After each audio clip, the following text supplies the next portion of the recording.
बिस्मिल्लाहिर्रहमानिर्रहीम। अस्सलाम वालेकुम नाज़रीन, आज तीन बहुत अहम मौज़ूआत हैं। एक तो ये कि कल गन पॉइंट पर इस्लामाबाद हाई कोर्ट से इमरान खान की ज़मानत हासिल की जाएगी। इस मकसद के लिए प्लान बन चुका है और इसका आपने अंदाज़ा कर लिया होगा उन ख़बरों से जिनमें ये बताया गया है कि लतीफ़ खोसा ने किस तरह गुंडागर्दी की और अदालत को धमकियां दी, प्रेस कॉन्फ्रेंस की और उसमें भी धमकियां दी। फिर पीटीआई का एलामिया आया और अब अगला प्रोग्राम क्या है, ये सारी तफसील। इसके अलावा एक नए अदालती कू की तैयारियां हो गई हैं और ये खुफिया नहीं है बल्कि इसका बाकायदा ऐलान किया गया है ताकि पाकिस्तान में अनारकी को उरूज पर पहुंचाया जा सके और असल मकसद जो है इस पूरे टोले के वो हासिल किए जा सके। और तीसरा ये है कि अब तक पाकिस्तान में खाना जंगी या अनारकी का कोई इम्कान नहीं था, लेकिन अब निगरान हुकूमत की मेहरबानी से इसके इम्कानात पैदा हो गए। अल्लाह करे ये अंदेशा 100% गलत निकले। और अब ये देखना है कि निगरान हुकूमत किस हद तक जाग रही है, किस हद तक जाग नहीं रही। ये तीन मौज़ूआत अहम हैं और बड़े ही ख़तरनाक किस्म की बातें हैं। इसके अलावा कुछ अगर वक्त बाकी बचा तो 3-4 ख़बरें छोटी छोटी और उन पर तबसरा भी होगा। नाज़रीन, सर फ़हरिस्त ये है कि कल आपने इस्लामाबाद हाई कोर्ट में देखा कि इमरान खान की ज़मानत की दरख्वास्त पर जो समाअत हुई तो उसमें पीटीआई के कारकुन और वकील एक जत्था बनाकर अदालत में दाखिल हुए और उन्होंने कुर्सियों पर बैठने के बजाय अदालत के आसपास का एरिया ऑक्यूपाई किए रखा और वहाँ से इशारे, धमकियाँ, बस गालियाँ नहीं दी, लेकिन गालियाँ फिर वो लतीफ़ खोसा ने और बाद में पीटीआई के ऐलान ने उसकी कसर पूरी कर दी। लतीफ़ खोसा और उसके साथी वकीलों का, जिनमें कुछ 25-30 के करीब लोग थे वकील, इनका जो लहजा था अदालत के अंदर वो नहायत तशवीशनाक था। और जब इलेक्शन कमिश्नर के वकील ने कहा कि मुझे 2 हफ़्ते चाहिए जवाब देने की तैयारी के लिए, तो उस वक्त ज़ाहिर है रवायत यही है कि अगर कोई वकील 2 हफ़्ते का वक्त मांगता है तो उसे 2 हफ़्ते का वक्त नहीं मिलता, 10 दिन का, 11 दिन का, 8 दिन का मिल जाता है। और यही मूड था chief justice Islamabad high court justice Umar Farooq का। वो 1 हफ़्ता बज़ाहिर लगता था कि 1 हफ़्ता की मोहलत देने के लिए तैयार है, लेकिन इस पर जिस तरह लतीफ़ खोसा ने टेम्पर लूज़ किया एक प्लानिंग के तहत और जिस तरह की ज़बान इस्तेमाल की, जिस तरह की धमकियां दी और चीफ़ जस्टिस को ये तक कह दिया कि अब हमारी तरफ से तुम्हारे लिए कोई कर्टसी नहीं होगी, तो उसके बाद चीफ़ जस्टिस बज़ाहिर कुछ दबाव में आते हुए नज़र आए और उन्होंने 2 हफ़्ते की मोहलत के मुतालबे पर या अपील पर इन्होंने इलेक्शन कमिश्नर के वकील को 1 दिन की मोहलत दी। कहाँ 14 दिन की मांग और कहाँ 1 दिन। अदालत के अंदर इनका रवैया एक बदमाश की तरह था। और फिर अदालत का वक्त जब ख़त्म हुआ तो लतीफ़ खोसा और उसके साथियों ने अदालत के बाहर एक प्रेस कॉन्फ्रेंस की और उस प्रेस कॉन्फ्रेंस में थड़े के गुंडे की ज़ुबान इस्तेमाल की इस लतीफ़ खोसा ने। ये सवाल पैदा होता है कि इनको इस तरह की ज़रूरत और क्यों हुई और इस तरह की स्ट्रेटजी उन्होंने कहाँ बनाई। ज़ाहिर है इसके पीछे कहीं ना कहीं कोई न कोई खिचड़ी पकी है जिसमें कुछ अदालती शख्सियात भी शामिल हैं या हो सकती हैं, क्योंकि ये पार्टी जो अवामी सतह पर वजूद खो चुकी है और डिफेंसिव में चली गई है, वकीलों के बलबूते पर एक प्लानिंग के तहत इसने एग्रेशन का हौसला कहाँ से पैदा किया, ये बड़ा अहम सवाल है। प्रेस कॉन्फ्रेंस में लतीफ़ खोसा ने जो सख्त से सख्त ज़बान इस्तेमाल हो सकती थी वो की और धमकियाँ दी और ये तक कहा कि चीफ जस्टिस उमर फ़ारूक साहब जो है वो इस केस की समाअत नहीं करेंगे, किसी और को वो दें। यानी ये धमकी नंबर 2 थी। तो अब कल यानी 24 तारीख को इसकी समाअत दोबारा होनी है।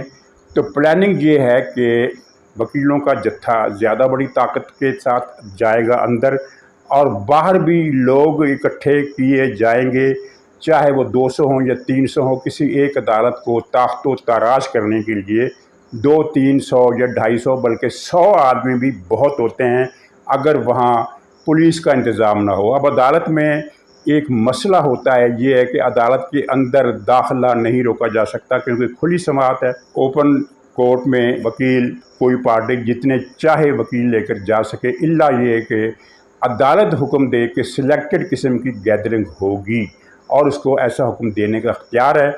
और अदालत के बाहर जो है वो हुकूमत की और इंतज़ामिया की ज़िम्मेदारी है कि वो गुंडागर्दी के लिए किसी जत्थे को जमा ना होने दे और उनके साथ सख्ती के साथ पेश आए। तो प्लानिंग ये है कि कल हर सूरत चीफ जस्टिस उमर फारूक साहब को समाअत करने से रोका जाएगा और हुक्म दिया जाएगा उनको कि अभी इसी वक्त नया बेंच बनाओ जो इसी वक्त समाअत करे और इसी वक्त इमरान खान को ज़मानत पर रिहा करे। कल भी अदालत के अंदर यही माहौल था। लतीफ़ खोसा जब गुंडागर्दी कर रहा था तो वो यही कह रहा था कि अभी फ़ैसला सुनाओ, अभी फ़ैसला सुनाओ, और वो चीफ जस्टिस पर इल्ज़ामात भी लगा रहा था। और ये बहुत सारे इल्ज़ामात उसने प्रेस कॉन्फ्रेंस में भी लगाए जो अदालती कार्रवाई के बाहर हुई। उसमें भी इसने बस गालियाँ, जो पार्लिमानी गालियाँ उसने सारी दे डाली, कोई नंगी गाली उसने नहीं दी। लेकिन अंदाज़ और फ़ैसला जो पीटीआई के इजलास में हुआ है, कोर कमेटी के इजलास में, ये कोर कमेटी का इजलास किसी वेन्यू पर नहीं होता, ये सारा का सारा ऑनलाइन होता है, जिसे कहते हैं वेब कैमरा जो होता है उसके ज़रिए होता है। इसमें पीटीआई के सारे जो कोर कमेटी के रुकन है वो सारे के सारे मफरूर हैं। वो मफरूर अरकान कैमरा, वीडियो कैमरा के ज़रिए, वीडियो लिंक के ज़रिए ये अपना इजलास करते हैं और इस इजलास में बहुत अहम फैसले हुए हैं। इस इजलास के बाद एक एलामिया जारी किया गया जिसमें chief justice Islamabad high court को हुक्म दिया गया कि तुम नाअहल हो, तुम इस सीट पर बैठने के काबिल नहीं, तुम इसको केस को सुनने के काबिल नहीं। और उसको chief justice Islamabad high court को इसमें बाकायदा गैर पार्लिमानी गालियाँ दी गई हैं। बेईमान कहा गया, बददियानत कहा गया, मुतअस्सब कहा गया और ये कहा गया कि एक बदज़बान और एक पता नहीं बद अखलाक और पता नहीं क्या क्या उस जज की सरपरस्ती कर रहे हो तुम। इशारा जस्टिस दिलावर की तरफ था और ये सारे अहकामात उसको दिए गए और साथ ही में ये ऐलान किया गया कि रेफरेंस दायर किया जाएगा। रेफरेंस दायर करते रहे, लेकिन असल चीज़ जो है कल की जो मनसूबा बंदी है जो कोर कमेटी के इस इजलास से वाज़ी होती है और पीटीआई के ज़राए इस्लामाबाद में वकीलों को जो बता रहे हैं इशारों के नायों में, ये भी हो सकता है, थोड़ा सा इम्कान इस बात का भी है कि ये सारी गीदड़ भभकी हो, लेकिन मुझे ये गीदड़ भभकी नहीं लगती। वो ये बता रहे हैं कि हम कल आर या पार करेंगे, कल खैर नहीं। किसकी खैर नहीं, मैं नाम नहीं लेता। ठीक है, अदालत के अंदर गन को ले जाने की इजाज़त नहीं, लेकिन अमलन दस्ते बाजू से वही माहौल पैदा किया जाएगा जिसको हम ये कह सकें कि गन पॉइंट पर फैसला हासिल किया गया। क्या ये साजिश कामयाब हो जाएगी? मेरा ख़्याल है हुकूमत को भी इस सारी सूरत हाल का अंदाज़ा अच्छी तरह होने की वजह से उसने भी कुछ ना कुछ सोचा होगा, या अगर उसने ये सोचा कि नहीं ये हालात पैदा नहीं करने, इमरान खान को ज़मानत हो जाने दो, वो अलग मसला है। लेकिन अदरवाइज़ कल इनका जो प्रोग्राम है वो बाकायदा खून खराबे का प्रोग्राम है और खून खराबे का मकसद इमरान खान को छुड़ाना नहीं है बल्कि वो माहौल पैदा करना है जिसके नतीजे में मार्शल लॉ लग जाए। नाज़रीन, इसके साथ ही ये बात माने खेज़ है कि लाहौर से लेकर इस्लामाबाद तक और इस्लामाबाद से लेकर अटक तक अदलिया, जिसके अंदर पिछले दौर में, पिछले अदवार में रहील शरीफ के दौर से एक मनसूबे पर अमल हुआ और उसके तहत मखसूस जदों को मुख्तलिफ पोस्टों पर इस तरीके से लगाया गया कि फ़लाँ जगह पर ड्यूटी संभाले, फ़लाँ तारीख को सीनियर हो जाए, फ़लाँ तारीख को चीफ़ हो जाए। तो उस मनसूबे के तहत जो तकर्रियाँ और नामजदगियाँ और पोस्टिंग की गई, बल्कि शतरंज के मोहरे सजाए गए, उनका नतीजा हमने देखा कि कल अचानक अदलिया सरगर्म हुई और 2 रोज़ में एकदम रिलीफ़ का इमरान खान को और उसकी पार्टी को रिलीफ़ का ढेर लगा दिया। सबसे पहले तो अटक के जज का एक मिस्टीरियस दौरा था अटक जेल का। कहा गया कि ये रूटीन का दौरा है और जज हर 15 दिन के बाद अपने अपने उस इलाके में ज्यूरिसडिक्शन में जेल का दौरा किया करते हैं और जायज़ा लिया करते हैं। लेकिन इस दौरे की जो रिपोर्ट आई है उससे साफ पता चलता है कि ये इमरान स्पेसिफिक दौरा था। रिपोर्ट में इमरान खान को मज़लूम दिखाया गया और ये कहा गया कि इतना जुल्म कि इमरान खान के बरहमदे में कैमरा लगाए। भाई, इमरान खान के दौर में अपोजिशन के 50 रहनुमाओं के बैरकों में, लैब में, उनकी जेल खानों में 6-6, 10-10 कैमरे लगे हुए थे। اور وہ 6-8 مہینے تک لگے رہے جب تک کہ ان کی درخواست ہے ضمانت کی باری نہیں آ سکی۔ تو اب یہ ایک کیمرہ لگ گیا تو بڑا ظلم ہو گیا، اور یہ ہے کہ سہولتیں نہیں دی گئی، جبکہ حقیقی صورتحال یہ ہے کہ عمران خان کو جیل میں ولایتی باتھ روم دے دیا گیا ہے، باتھ روم کی ساری سہولیات دے دی گئی ہیں، اور اس کو ہر طرح کے کھانے کی اجازت دے دی گئی ہے، ہر طرح کا گوشت پکا سکتا ہے۔ وہ 3 باورچی ہیں، وہ سارا دن اسی کام میں لگے رہیں گے، کیونکہ عمران خان کی بھوک کے بارے میں آپ مجھ سے بہتر جانتے ہیں کہ ایک گدھا یا ایک بیل سارے دن میں جتنا کھانا کھاتا ہے، جتنی خوراک کھاتا ہے، عمران خان ایک وقت میں اتنی خوراک کھاتا ہے۔ تو میرا خیال ہے ان 3 باورچیوں کی تو کم بختی آ گئی، وہ صبح سے لے کر آدھی رات تک کھانے ہی بنایا کریں گے۔ اس کے علاوہ اس کو آرائش حسن کی اشیاء ساری دے دی گئی ہیں، پرفیومز، کاسمیٹکس، اور وہ ساری اشیاء جس سے یہ اپنا حسن و جمال بحال کر کے اپنے بڑھاپے کو شباب میں بدل لیتا ہے۔ ناظرین، یہ سہولتوں کے باوجود یہ رپورٹ آنا کہ عمران خان پر بڑا ظلم ہو رہا ہے، یہ بڑی معنی خیز بات ہے۔ اور پھر آپ نے دیکھا کہ ایمان مزاری اور علی وزیر کا کیس ایک ہی تھا۔ ایمان مزاری کو ضمانت مل گئی، اس کا ریمانڈ حاصل کرنے کی درخواست مسترد کر دی گئی، جبکہ علی وزیر کا ریمانڈ 14 دن کا دے دیا گیا، اس کی ضمانت درخواست جو تھی وہ مسترد کر دی گئی۔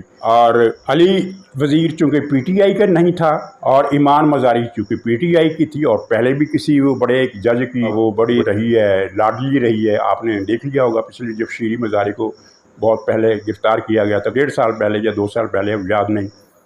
تو یہ بھی آپ نے انصاف کا دوہرا معیار دیکھا کہ ایک ہی کیس ہے، ایک ہی فرد جرم ہے، ایک ہی الزام ہے، ایک ہی ایف آئی آر ہے، جو پی ٹی آئی سے تعلق رکھتا ہے اس کی ضمانت بھی منظور، اس کا ریمانڈ بھی مسترد، اور جو پی ٹی آئی کا نہیں تھا اس کا 14 دن کا ریمانڈ، اس کی درخواست ضمانت بھی مسترد۔ ناظرین، یہ دوسرا ریلیف تھا۔ اور تیسرا آپ نے دیکھا کہ شہریار آفریدی اور وہ جو کیا نام ہے شاندانہ، جو جی ایچ کیو پر حملے میں ملوث تھی، دونوں یہ ملوث تھے، ان دونوں کو کس طرح وہ ایک جج نے ان کو رہا کیا، اور جو ان کو پکڑنے والے تھے ان کو توہین عدالت کے نوٹس جاری کر دیا، اور اب ان پر فرد جرم عائد ہونے والی ہے۔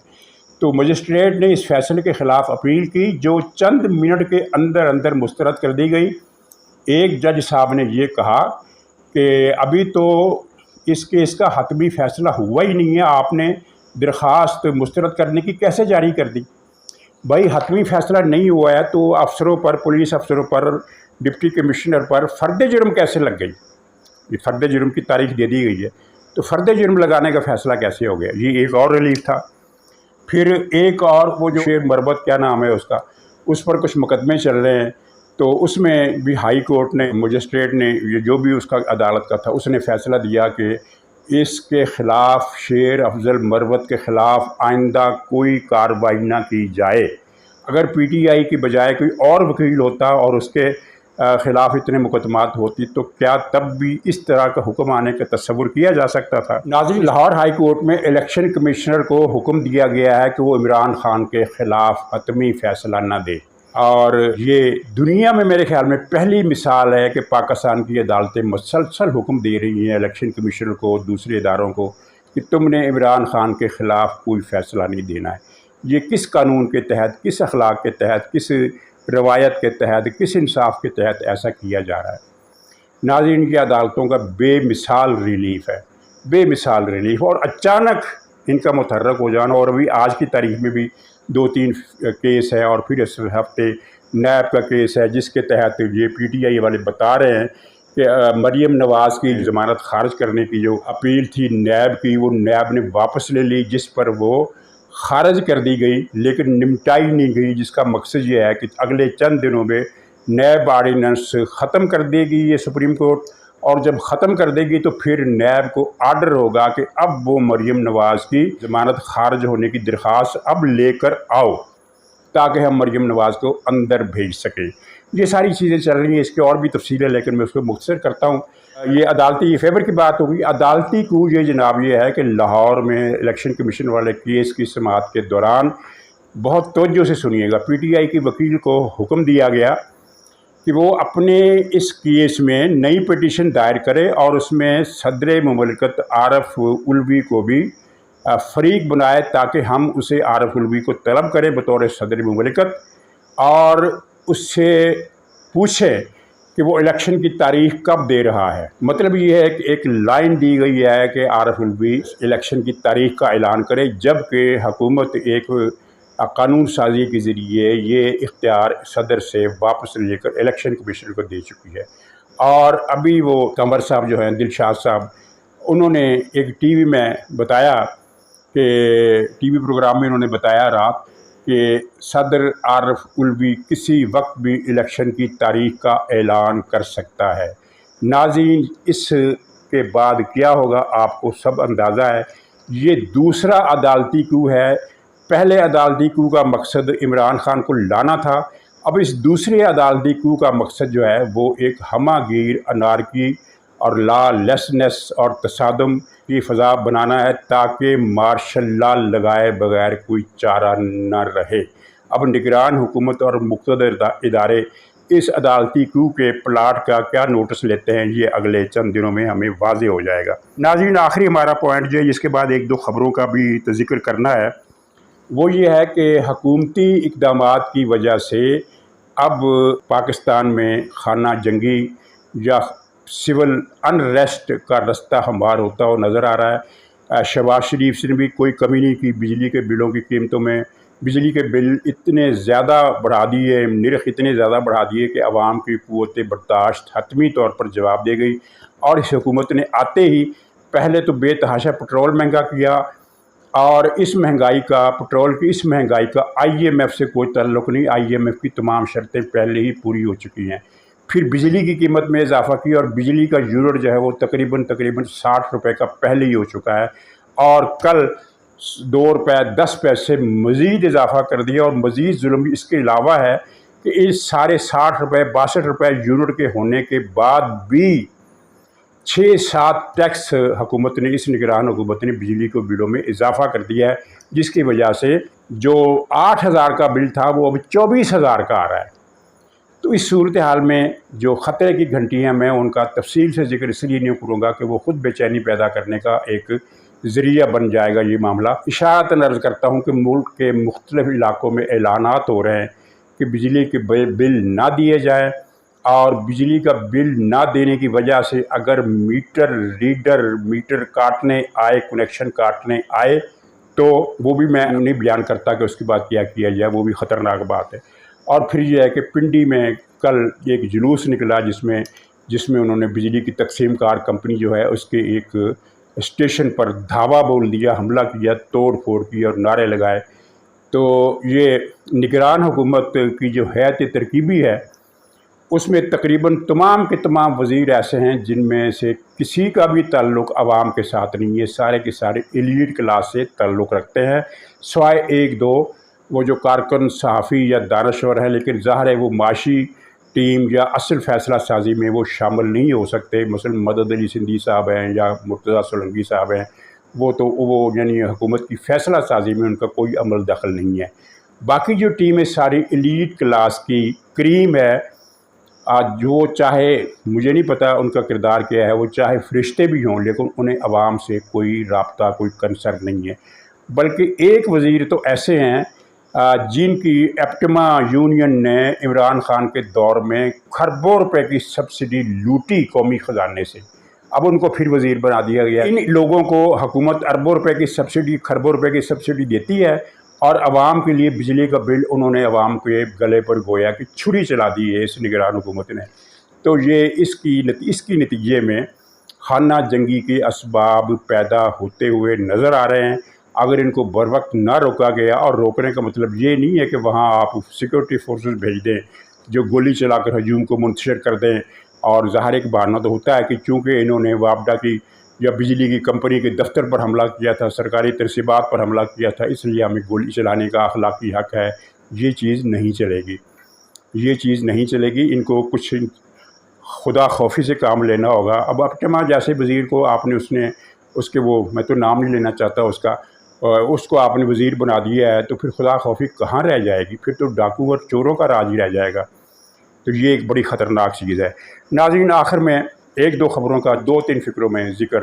ایک تو یہ ہے کہ صدر عارف الوی کو مزید بے عزت کیا گیا ہے، और उसने अपने प्रिंसिपल सेक्रेटरी को वापस भेजकर हुकूमत से मुतालबा किया था कि मुझे मिस हुमैरा साहबा जो हैं, जो ग्रेड 22 की अफसर हैं, वो दी जाए नए प्रिंसिपल सेक्रेटरी के तौर पर। तो हुमैरा साहबा ने उलवी के मुंह पर एक कीलों वाला जूता रसीद किया, ये कहकर कि मैं उनके साथ काम नहीं करना चाहती।